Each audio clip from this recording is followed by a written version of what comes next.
Estás escuchando lavisiónradio.net. Transmite las 24 horas, 365 días del año, en calidad estéreo digital. lavisiónradio.net. Oficinas centrales 1394 Indian Trail Road, Suite 202, Norcross, Georgia. Teléfono en el estudio 678-477-3036. lavisiónradio.net, una estación integrante de Grupo Visión. Amigas y amigos, les habla Luis Velázquez. Les invito a escuchar mi programa Diálogo Internacional por lavisiónradio.net. En este programa podrán escuchar en vivo los análisis de expertos sobre la actualidad mundial, así como sobre los puntos que componen la agenda política global. Diálogo Internacional con Luis Velázquez.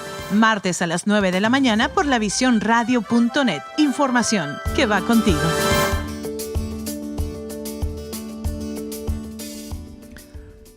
Muy buenos días, amigas y amigos de lavisiónradio.net. Les habla Luis Velázquez. Encantado de estar una vez más con ustedes en Diálogo Internacional. Son las 9 de la mañana de hoy, 13 de junio del 2023. En los controles de audio, Mayerlin. ¿Cómo has estado, Mayerlin? ¿Cómo estuvo el fin de semana? Luis. Excelente, maravilloso. Buen fin de semana de descanso. Así es, así es. Además con un clima espectacular. Maravilloso. Espectacular. Definitivamente. Nuestro número de teléfono es el 678-477-3036 y asimismo se pueden comunicar con nosotros a través de las redes sociales, Twitter, Instagram, YouTube, a través de las cuales estamos transmitiendo en vivo, y TikTok. En la mañana de hoy conversaremos con el economista y, como él se autocalifica, periodista empírico, Darío Vargas, acerca de lo que yo he dicho, el laberinto del presidente de Colombia, señor Gustavo Petro. Muy buenos días, Darío, ¿cómo has estado? ¿Cómo está esa ciudad? Buenos días a todos los radioescuchas, como se decía antes, y porque sí, ya no se usa esa palabra, pero de la visión radio. Estamos en un día igualmente muy caliente por aquí, al otro lado del Atlántico, en París. Días casi tan bonitos como los que entiendo les han hecho ustedes allá en los Estados Unidos. Aquí tenemos un calor ya que empieza a bordear con lo que aquí llaman la canícula. La canícula, 30 grados y no hemos empezado el verano. 30 grados y no hemos empezado el verano. Sí, muy interesante hablar de Petro en su laberinto. Así es un caso muy particular, ¿no? Sobre todo porque me parece que Petro está como poniéndose una pistola en la cabeza, pero... Claro, allá iba yo exactamente. Ahora que acaba de pasar aquí el abierto de tenis de París, de Francia, pues el Roland Garros, hay una estadística muy común que se llama errores no forzados.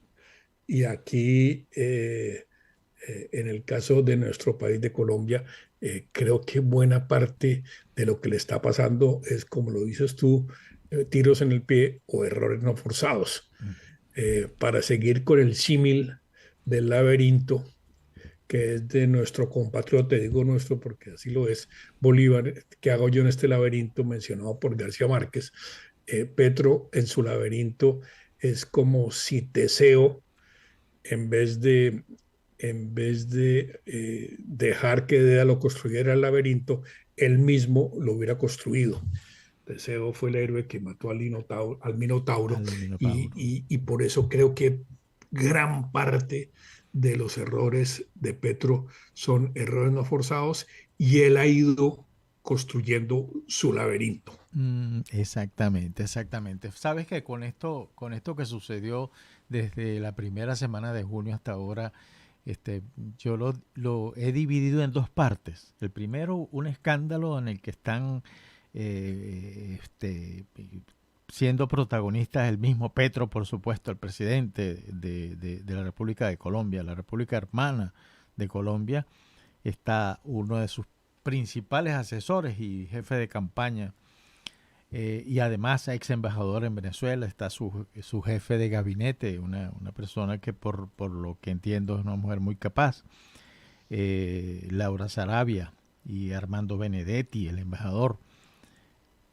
Entonces y el robo de $7,000 supuestamente, dos señoras de servicio de la casa de la señora Sarabia, en fin, hay un montón de cosas que particularmente, y con el perdón tuyo de los demás colombianos, creo que eso es lo que menos tiene importancia a mi modo de ver.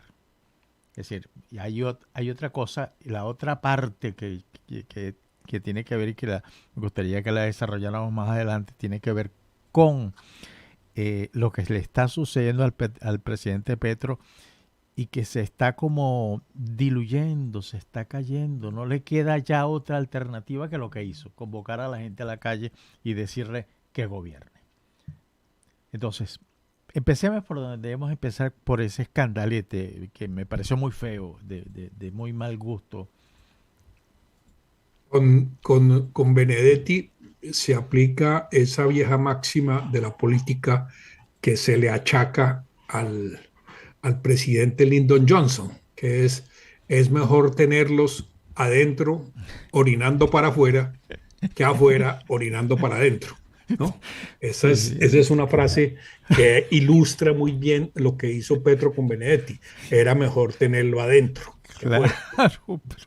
Pero pasó lo que tenía que pasar. Es que yo no conozco persona más irresponsable que Armandito Benedetti. Se le dice aquí Armandito porque el papá también fue una figura descollante en la política, sobre todo en el samperismo, cuando fue ministro de Comunicaciones.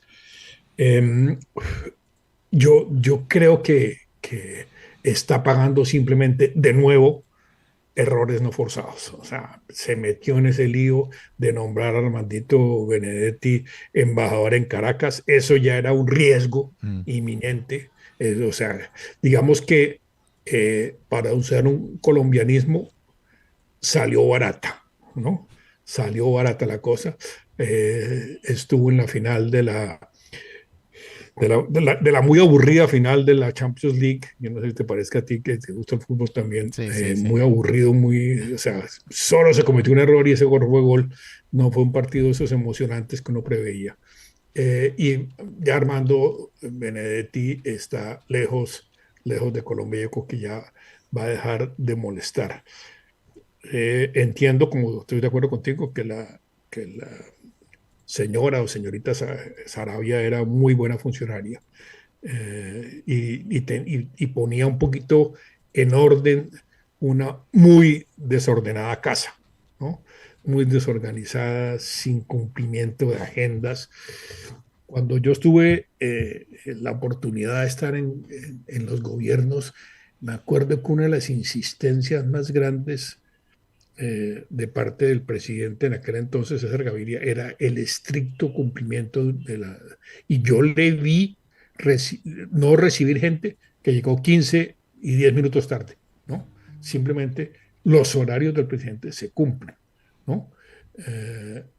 Y a uno le decía, tiene 10 minutos, a los 9 minutos 50 segundos ya estaba mirando el reloj, como diciéndole, ya se puede ir. El cumplimiento de la agenda es de tanta significancia que algunos colegas consultores políticos dicen que el activo por excelencia de un candidato y de un presidente es la agenda, el uso adecuado de la agenda. Y eso a las claras no se está cumpliendo. Y se presentan, como en todos estos casos, muchos rumores sobre las causas de esos incumplimientos repetidos de Petro. Yo los achaco simplemente al desorden tan grande que hay, ¿no? Allá dentro de Palacio no hay claramente un equipo y uno siempre lamenta que no haya mejores equipos en eso que llaman allá en Estados Unidos el staff. El staff sí. es indispensable para un presidente. Los presidentes tienen muchas muchos frentes en los que trabajar. Y aquí claramente eso no está pasando, porque los ministros tienen agenda propia. Los ministros tienen que llegar a cumplir una serie de funciones que por cercanas que sean las labores con el presidente, y ahí está el ministro de Hacienda, y está el ministro de Salud, y está la ministra de Medio Ambiente, de Minas y Energías, el ministro de Defensa, tienen una agenda que cumplir, distinta a la del presidente. En cambio, el staff presidencial solo puede tener la agenda del presidente. Y cuando no hay staff, el presidente está solo. Sí. Cuando no hay staff, el presidente está solo. Eso no lo reemplaza la primera dama, eso no lo reemplaza una sola secretaria, eso no lo hay que tener un staff. Claramente, desde el punto de vista nuestro, le falta un consejero económico que le ayude a reflexionar sobre los temas. Desde luego, uno podrá decir que es que el mundo del Twitter y las redes sociales no permite reflexionar, pero yo creo que sí toca reflexionar. Un consejero de comunicaciones es increíble que no haya nadie que controle un poquito el mensaje, ¿no?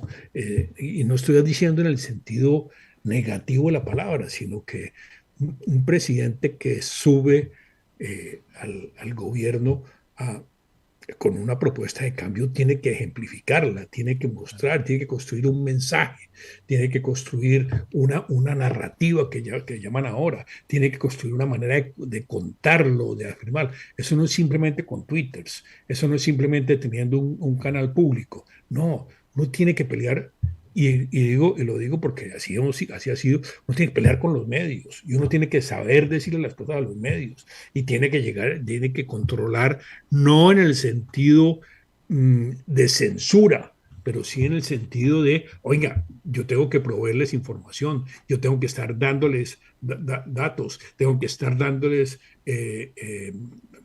digamos, background information para que se cree cómo se construyen unas propuestas de gobierno, y eso claramente no hay. Y como decimos en la otra profesión en la que me desempeño, en los consultores en comunicación, la comunicación, como los filósofos griegos, le tiene pánico al vacío, porque donde hay vacío, otros llegan Así es. a la comunicación. Pero eso es válido en cualquier área, te advierto. Sí, eso era sí. lo que yo siempre le decía a los empresarios. Señores, si ustedes no toman decisiones, ese vacío lo va a llenar otro. Lo va a llenar otro, exacto. Y esto es como en comunicación y en la vida, pero teniendo también en cuenta otro factor que es fundamental a mi modo de ver.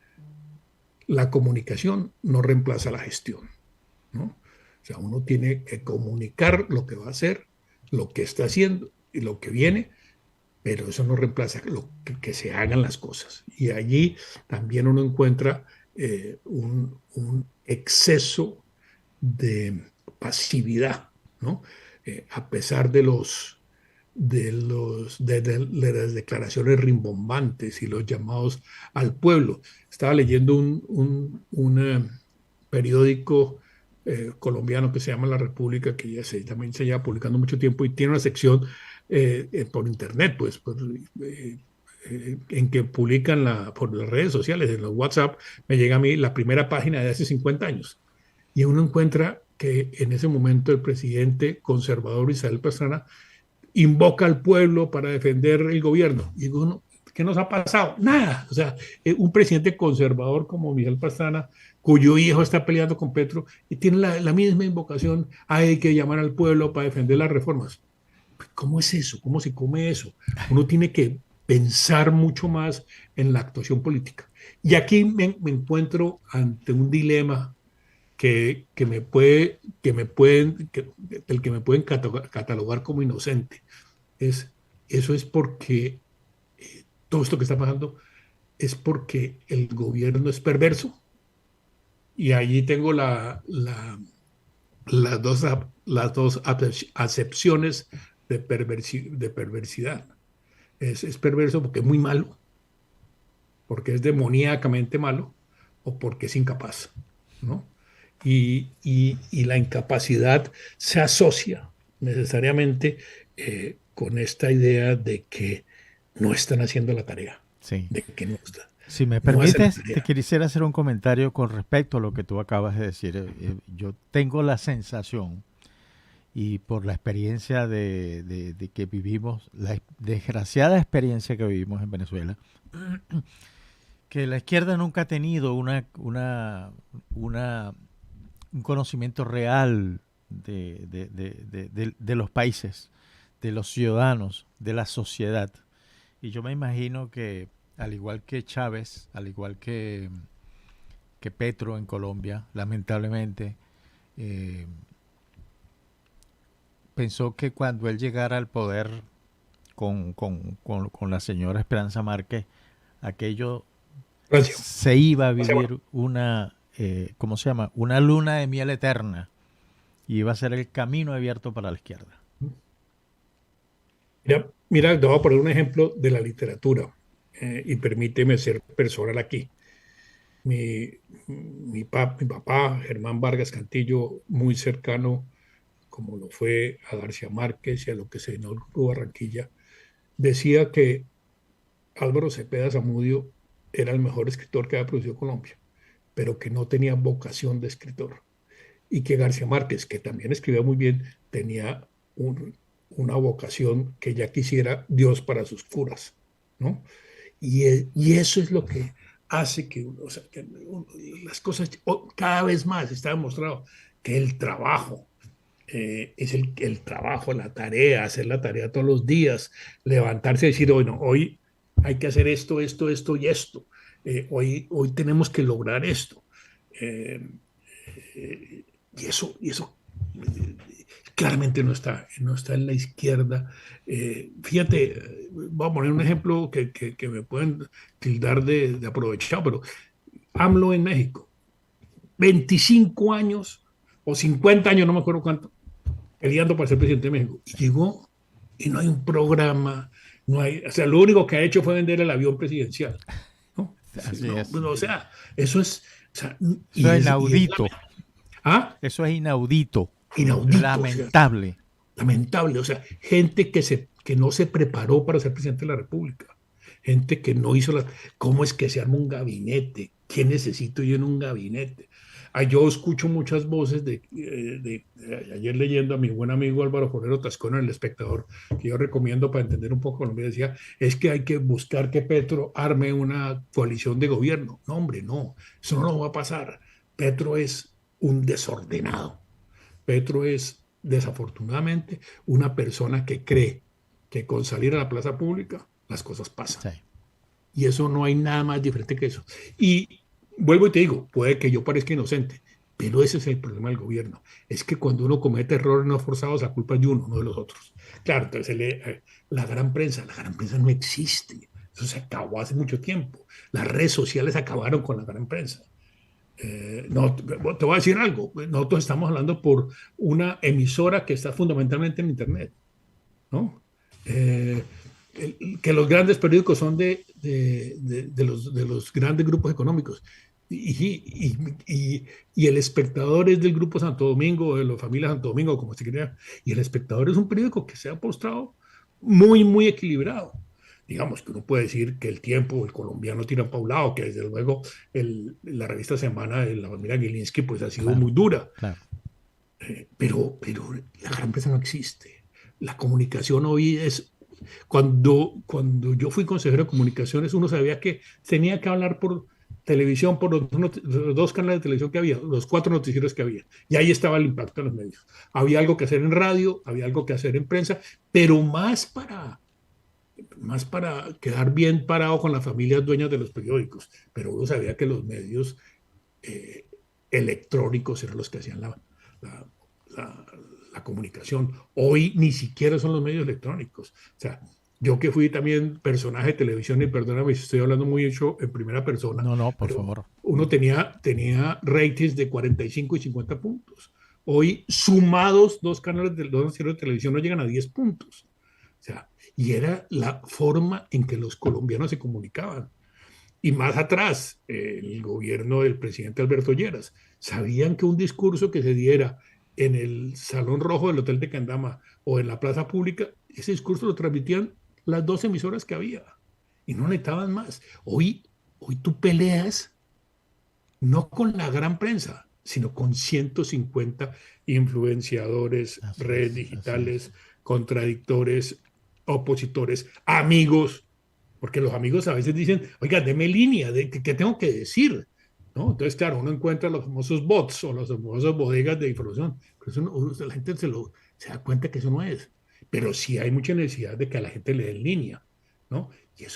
Y dar línea es precisamente eso. Oiga, el cuento de hoy de nosotros es este. Hoy vamos a salir con esto, ¿no? Y a Ahora, las claras son absolutamente visiones que usemos un neologismo, eh, ideologizadas. No, ni siquiera es eso, es que es desorden, es que es falta de hacer la tarea. sí, absolutamente. Ahora, dime una cosa. En el fondo este rollo, esta comedia, ¿no? Que yo le digo, Comedia que ojalá se C-drama. quede en eso y no en tragedia, ¿no? Sí, sí, porque entre estos dos personajes, porque el rollo fue entre Laura Sarabia y Armando Benedetti, y el presidente está ahí porque es presidente, sus dos colaboradores más importantes. Es una lucha de poder, no pasa de ser eso, ¿no? No pasa de Y, ser de que uno y es, terminó siendo más importante que el otro a los ojos del presidente y de los demás. y, y- y es una lucha insensata, porque es que además ahí no puede salir nada bueno, porque es que uno a veces dice, nos damos una pela y una pela en el sentido colombiano es que nos autocastigamos para que salgan las cosas. Y a veces sí uno tiene que darse pelas, sí uno tiene que salir de temas y salir de asuntos y enfrentar cosas que a veces no puede. Bueno, ahí están, Sí. ¿no? Y la otra cosa que me llama la atención es cómo sacrificar a un coronel del ejército. ¿Por qué? No, No tiene sentido. Esa es inaudito, una inaudito. pieza que no encaja. Que nunca. Ahí hay todos los rumores, todas las suposiciones Sí, sí, sí, sí. que yo ni siquiera voy a darles crédito porque me parece un poquito irresponsable eso de que dejar un motivo que las investigaciones salgan. Yo creo que hay desde luego con muchas cosas de nuestras fuerzas militares o de nuestros servicios secretos, pues puede haber cosas de asuntos ocultos, pero yo tiendo a creer que eso es más producto de situaciones personales que salen mal, ¿no? Vuelvo y digo, estoy corriendo el riesgo de que empezando por ti me llame inocente, ¿no? Pero vuelvo y creo que es más incapacidad de gobernar. Sí. Creo que, o sea, porque es que, digamos, estuviéramos en una circunstancia en donde se hubiera nacionalizado la banca, se hubiera nacionalizado de nuevo la exploración petrolera y la distribución petrolera, donde se hubiera nacionalizado de una el servicio de salud. Dice uno, ok, no estamos de acuerdo, ese no, pero lo están haciendo. Y se me convirtió en eso. No están haciendo nada, no hacen nada. Sí. No hacen nada. No han podido sacar una reforma a la salud que es una locura. Está bien, pero no han podido sacarla. Lo único que han podido sacar, una reforma tributaria que nos ha salvado pues de mil situaciones y que claro, entonces ahora salen a decir que el precio del dólar, que hoy va a seguir bajando por cuenta que la inflación en los Estados Unidos, como ya lo sabes, pues bajó, se mantuvo a la baja, lo que va a obligar a que la Reserva Federal, a la Junta de la Reserva Federal no suba tasas de interés y entonces el atractivo de tener plata en dólares va a desaparecer cada vez más. Así es. Y vamos a tener, entonces van a salir a decir que el dólar a 4.000 pesos, que es posible que baje, es por cuenta de ellos, o que el crecimiento económico, eso simplemente tú y yo que somos economistas Sí. sabemos que los crecimientos Eso económicos sí. son producto de primero de políticas de muy largo plazo, Así es. de circunstancias nacionales e internacionales muy particulares, ¿no? Y que eso no depende de un presidente u otro. Yo vuelvo y hablo en primera persona discutiendo con el presidente Pastrana. Presidente, nosotros no podemos cobrar la baja la inflación. No la podemos cobrar. La inflación se baja por una serie de factores, entre ellos, en el caso de Colombia, afortunadamente, por una muy buena junta del Banco de la República, un equivalente muy serio de la Junta de la Reserva Federal de los Estados Unidos. Hay 5 economistas que no dependen del gobierno, que el ministro asiste, pero los que votan son 5 economistas, buenos, más regulares o malos, pero 5 personas que están dedicadas a eso. Y eso nos ha permitido, a diferencia de otros países, que la inflación la sepamos controlar y la tasa de cambio flota, pero hay una cierta medida yo no voy a decir ni siquiera de control, pero sí estamos pendientes de eso. La austeridad que significa lo que haga el Banco de la República, que a veces molesta mucho, y le molestó a Uribe y le molesta a Petro, ¿no? Cómo los extremos se juntan, ¿no? Sí. Hay una cosa también, Darío, es que si hay algo que no se ha cuestionado, es la institucionalidad de Colombia, que continúa siendo sólida. Siempre lo ha sido. Siempre lo ha sido. ¿Y sabes por qué? Lo que está en discusión es Petro, que es lo grave. ¿Y sabes por qué no está? Yo creo que nosotros no discutimos sobre institucionalidad porque tenemos 3 cosas que nos defienden mucho. Un buen Banco de la República, que hace que el manejo económico no se discuta. O sea, sí se pueden discutir cosas, pero el manejo monetario está claro. A pesar de todas las dificultades y todos los pareceres sobre las personalidades, tenemos un sistema de justicia que no es que funcione para todo el mundo, pero sí a alto nivel. O sea, yo soy de los que creo que el hecho de que haya tanto escándalo sobre corrupción es porque los casos de corrupción aparecen, ¿no? Es porque los casos de corrupción o se juzgan, o se analizan, o se discuten. Tenemos una justicia que no es para todo el mundo. Todavía yo creo que hay muchos problemas de justicia en el nivel bajo. La justicia sigue siendo para los que pueden pagar abogados, pero en cierto nivel hay un derecho que está haciendo que las instituciones funcionen. Y ojalá y se permanezca así con también todas las distancias, todas las diferencias que tenemos. Los militares son civilistas, los militares respetan la instancia civil, y aquí uno oye voces de que el golpe blando y la dictadura blanda y todo. No, los militares hasta ahora, y yo creo que van a seguir siendo, son profundamente respetuosos de la democracia en Colombia. Sí, con todo lo que nos ha pasado, por supuesto, con el paramilitarismo y con la corrupción y con los casos aberrantes que ocurrieron en el pasado en materia de derechos humanos. Pero las instituciones están basadas en una buena economía, en una economía, y perdóname decirlo así de esta manera, una buena economía de pobres, porque no es como Venezuela, que desplegaron pues todos sus petrodólares por todas partes, y en cambio nosotros somos, Bolívar decía que no es que él fuera pobre y nunca le faltó nada, sino que fue rico y nunca le sobró nada, ¿no? Y eso ha sido un poquito nosotros. Hemos sido un país austero, ¿no? Un país que no ha tenido situaciones inflacionarias exageradas, ni corridas bancarias, ni dólares incontrolables. Hemos sido austeros, y yo creo que en medio de todo seguimos siendo. Claro que podemos mejorar en muchas cosas. Entonces Petro sale a reducir el índice de Gini, entonces dice que el índice de Gini, el famoso índice de Gini, entonces somos una de las naciones más injustas que hay. Seguramente tiene toda la razón. Pero hay muchas cosas que demuestran que se ha ido corrigiendo, y hay buena intervención social del Estado en gobiernos tan disímiles como el de Duque, como el de Santos. Ha habido una presencia del Estado para ayudar a la gente, en el caso de Duque con la pandemia, en el caso de Santos con el bienestar social. Y allí hemos estado, sin excesos, sin volvernos locos y gastarnos la plata que no es. el presidente López Miquelsen decía que la bonanza cafetera era de los cafeteros, ¿no? Porque aquí decían, no, gastémonos esa plata. No, no, no, esa plata es de los cafeteros y dejémosla allá.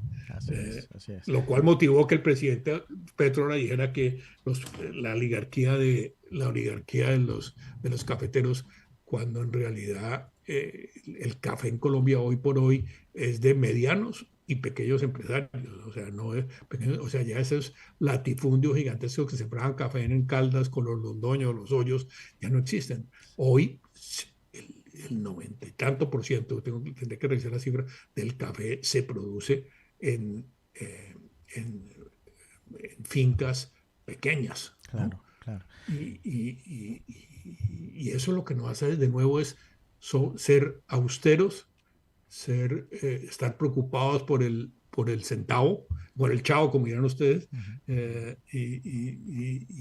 y eso nos ha salvado de tener instituciones que van al vaivén de los acontecimientos. Darío, si nos permites, vamos a una primera pausa. Estamos conversando con el economista Darío Vargas sobre Petro en su laberinto. Estamos de regreso en Diálogo Internacional. Estamos conversando con el economista Darío Vargas acerca de Petro en su laberinto. Darío, hay cosas que yo me pregunto. Yo te confieso que el que sabe acá de Colombia eres tú. Yo no soy colombiano, yo me entero por Colombia porque sigo, es el país vecino. Es decir, además compartimos una historia. Yo soy de los que piensa que lo que pasa en Colombia nos pasa a nosotros, y lo que pasa en Venezuela le pasa a Colombia. Es decir, es una historia, no es dos historias, es una historia. Entonces, y lo sigo por la prensa. Es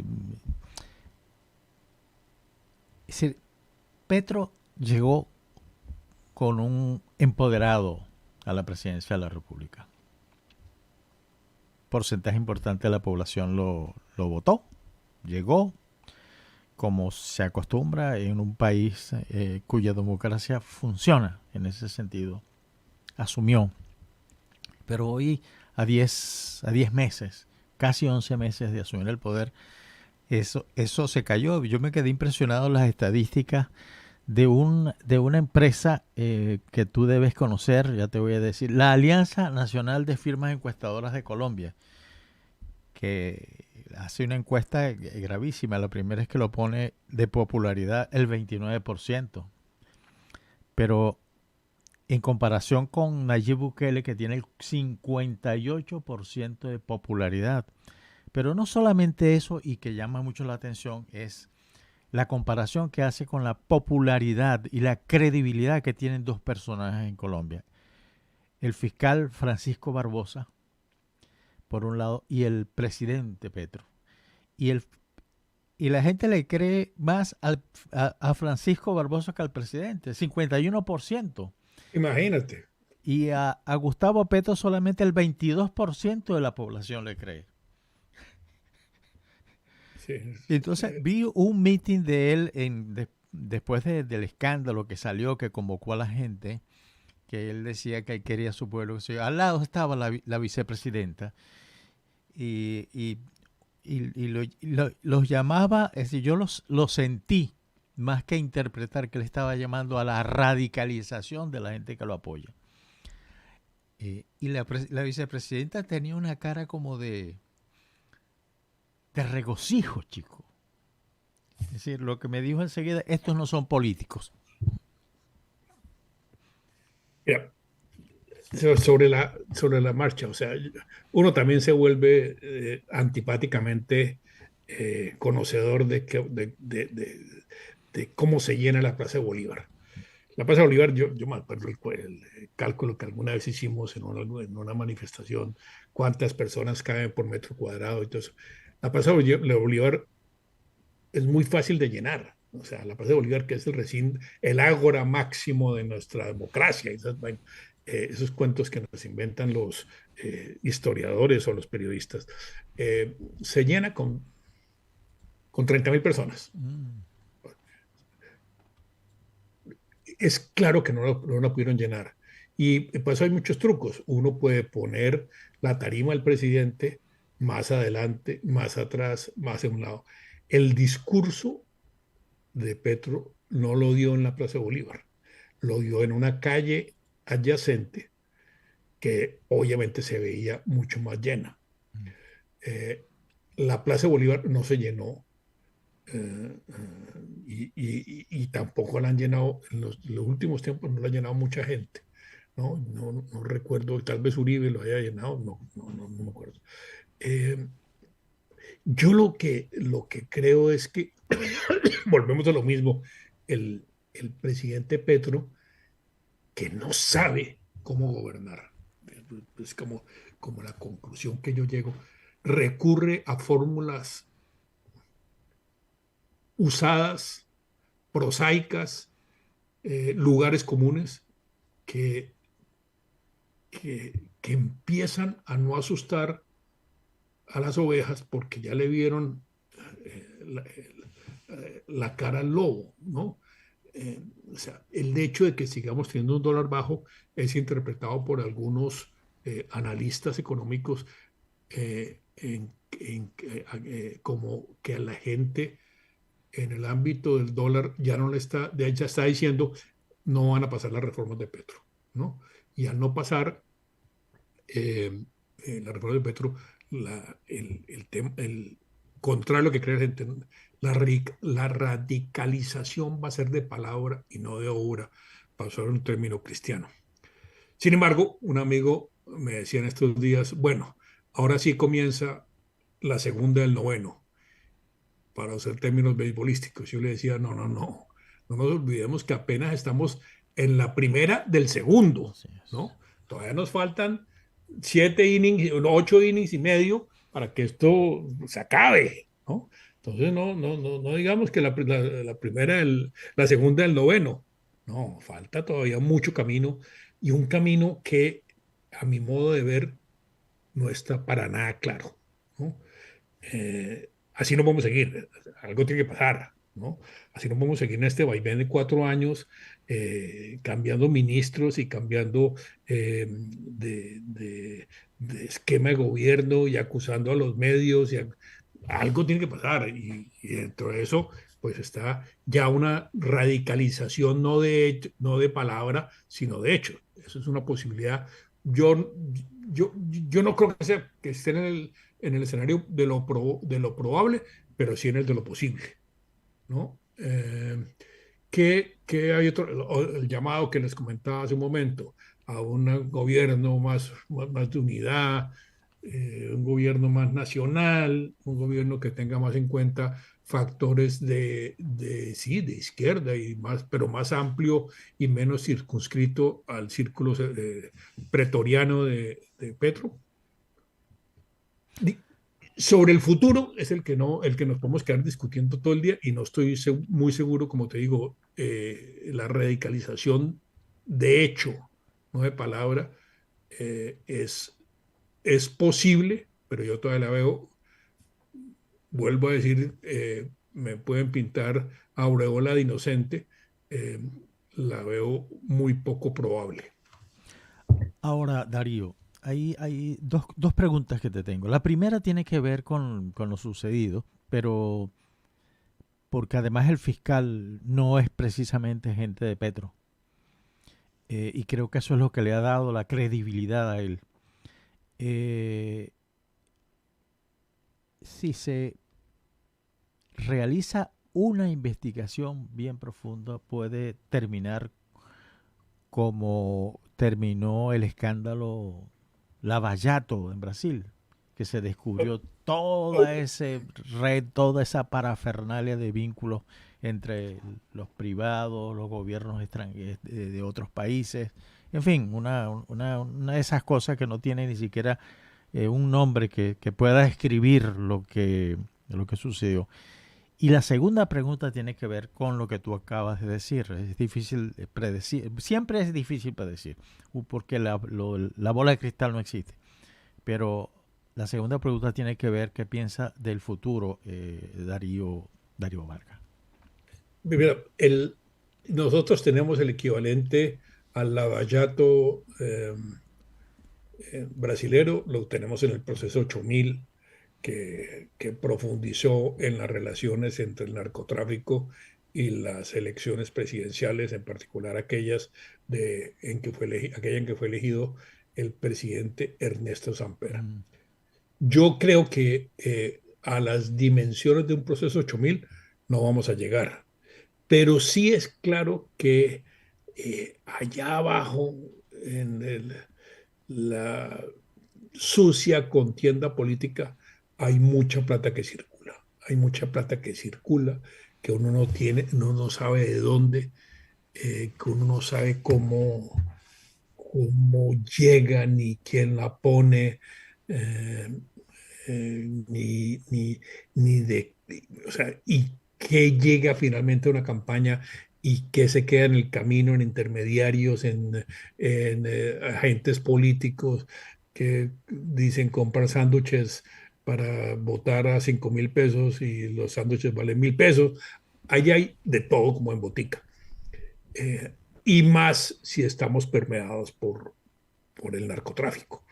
Con seguridad uno hurga un poquito y encuentra asuntos de temer mucho. Y yo sí creo que las campañas políticas, sobre todo en aquellas en que no hay un control férreo de las finanzas, donde nadie se preocupa por saber esas camisetas que se está poniendo la gente de dónde salieron, porque allá no termina la plata, en camisetas, en ron para el día de las elecciones, en sándwiches y en buses para llevarle a la gente a votar.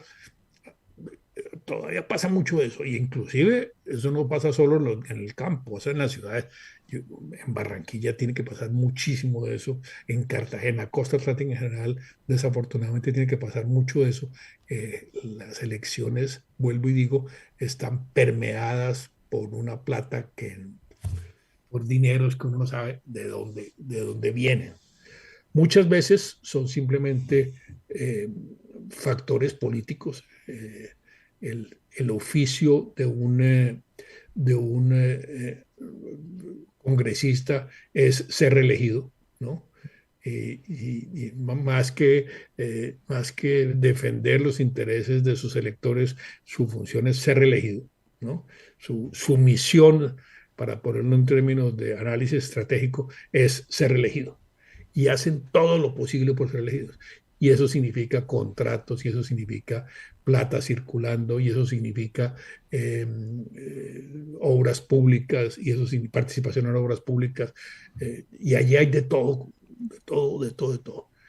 Luego yo sí, o sea, tengo la absoluta certeza de que plata, mala vida, hubo la mitad del camino. Sobre todo, además, si vemos la organización presidencial, porque la organización presidencial es simplemente el reflejo de lo que pasa en la campaña. O sea, las estructuras, por lo menos en los 2 primeros años, las estructuras del gobierno son muy parecidas a las estructuras de las campañas, ¿no?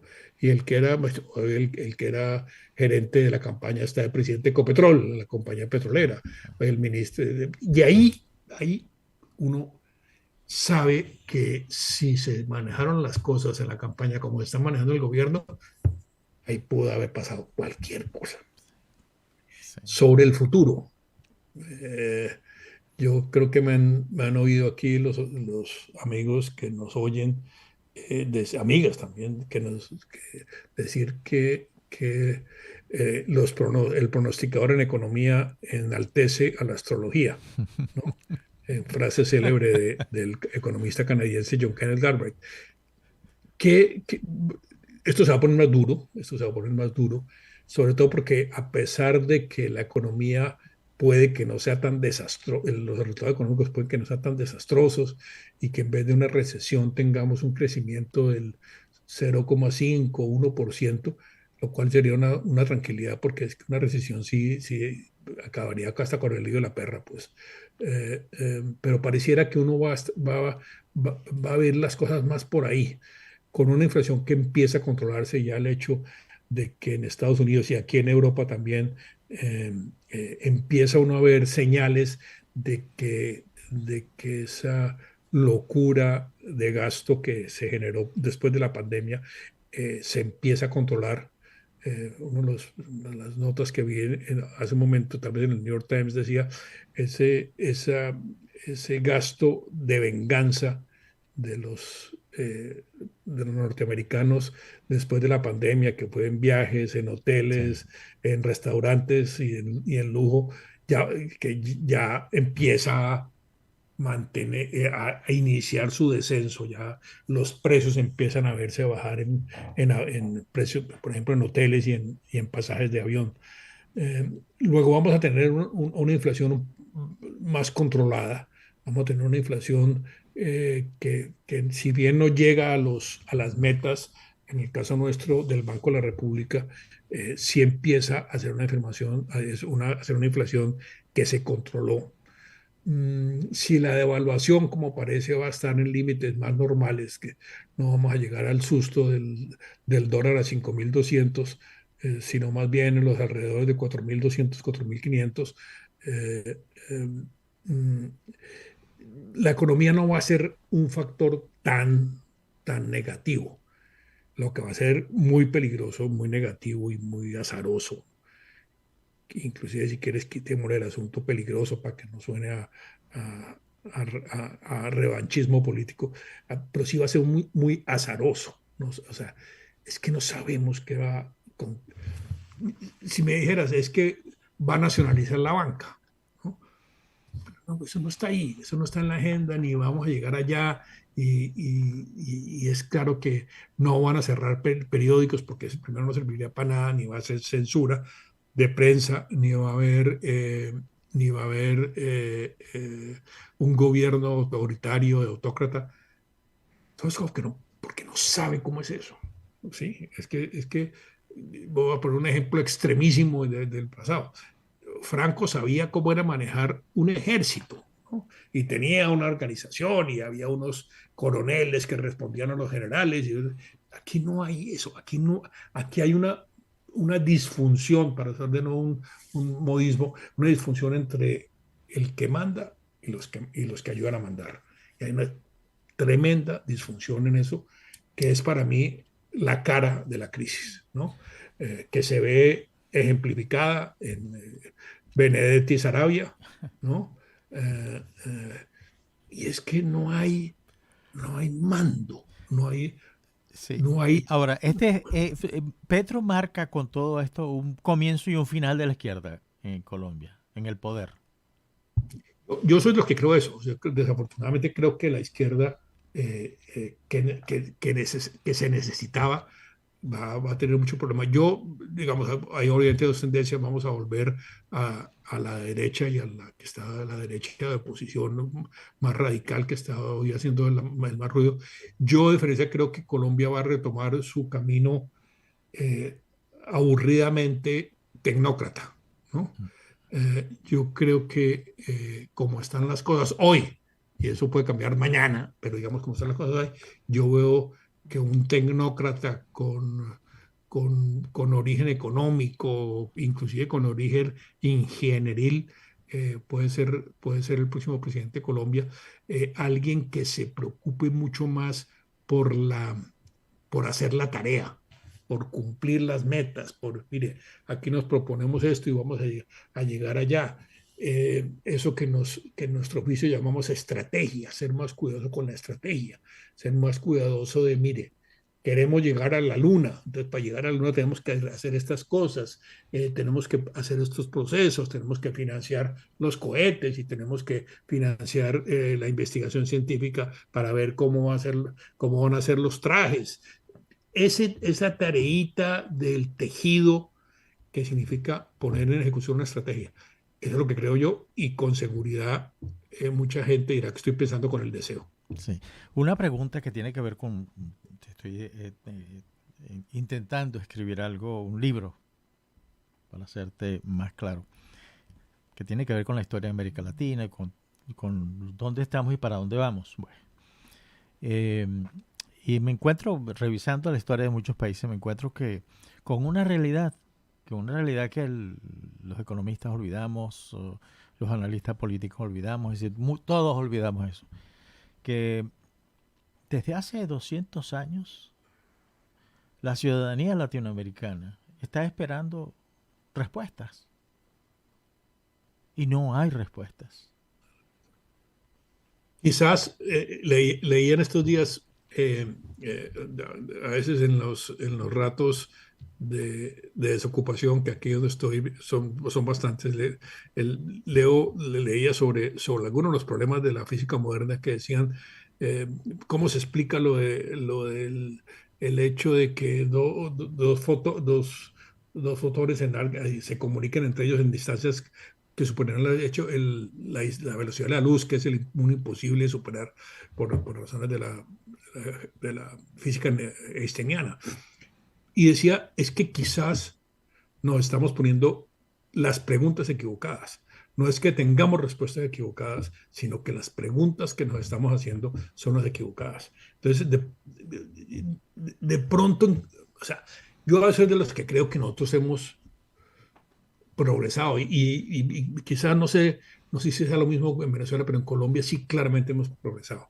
En Colombia salimos de un país que en los años 50 del siglo XX estaba a la altura de Bolivia y Haití, sin ánimo peyorativo con esos países, y que hoy está, si no es la tercera, es la cuarta economía de América Latina, pues, o sea, ahí nos peleamos el puesto con Argentina, pues que es otro desorden, pues, sí, infinito. Sí. O sea, Argentina eso sí. No termina. O sea, eso no termina, ¿no? No termina, ¿no? ¿No? Pero digamos, Brasil, México, Colombia, Argentina, Colombia, y Colombia dio un brinco fundamental, de nuevo yo creo, porque hemos sido buenos pobres, ¿no? Hemos sido austeros, hemos sido cuidadosos con la platica, sabemos en qué invertirla. Hay mucha corrupción y hay plata que se pierde y hay plata que no aparece y todo eso. Pero fíjate, quiero traer a colación esto, un caso muy particular, la refinería de Cartagena, ¿no? La refinería de Cartagena, con la cual trabajé, hago el disclosure, como consultor de comunicaciones.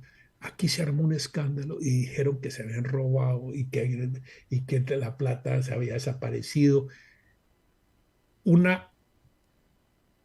tribunal internacional de la Cámara de Comercio de París falló diciendo en su dictamen que la refinería y Ecopetrol tenían razón, ¿no? O sea, y falló por un monto superior a $1.000 millones. Y eso, aquí en Colombia dijimos que eso se habían robado. O sea, ¿qué fue lo que se decidió? Se hizo una refinería mucho más grande de lo que estaba planeada y el constructor, que es el que causó todo el desorden, no era capaz, no tenía la experticia para desarrollar eso. Entonces, lo que digo yo es que a pesar de todo, nosotros hemos salido adelante. Hoy Reficar produce casi 3 puntos del Producto Interno Bruto colombiano. Casi 3 puntos del Producto Interno Bruto colombiano. Hemos salido adelante porque hay esa combinación de lo que tú mencionaste hace un rato, que es una institucionalidad seria, una institucionalidad que permanece, que siempre hay el peligro que nos la tiremos. Digamos, hay que darle mucho para que las cosas se caigan, pero es una posibilidad. Claro.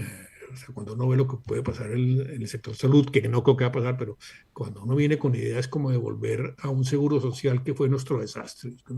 Yo me acuerdo de niño viendo un vespertino, un periódico por la tarde, una foto de un pasillo del hospital del Seguro Social con las camas arrumadas y los enfermos en los pasillos. Venezuela, ¿no? Pues Venezuela.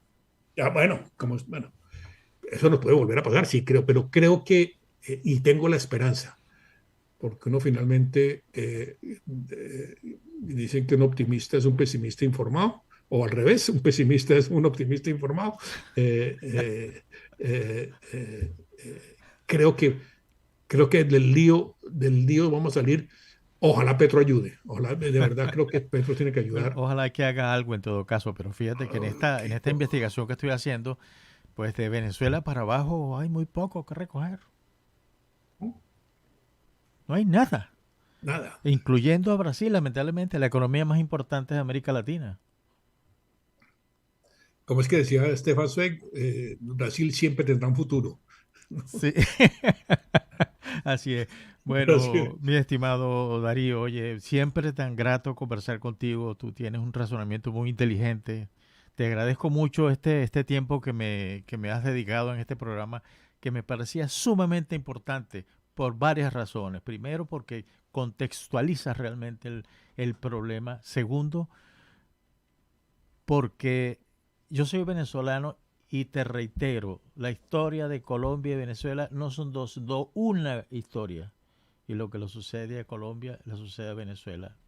Y lo que le sucede a Venezuela le sucede a Colombia. Un fuerte abrazo, mi querido amigo. Muchas gracias a la audiencia y muchas gracias, Mayerly, por estar con nosotros en Diálogo Internacional. Un fuerte abrazo, Darío. Gracias a todos.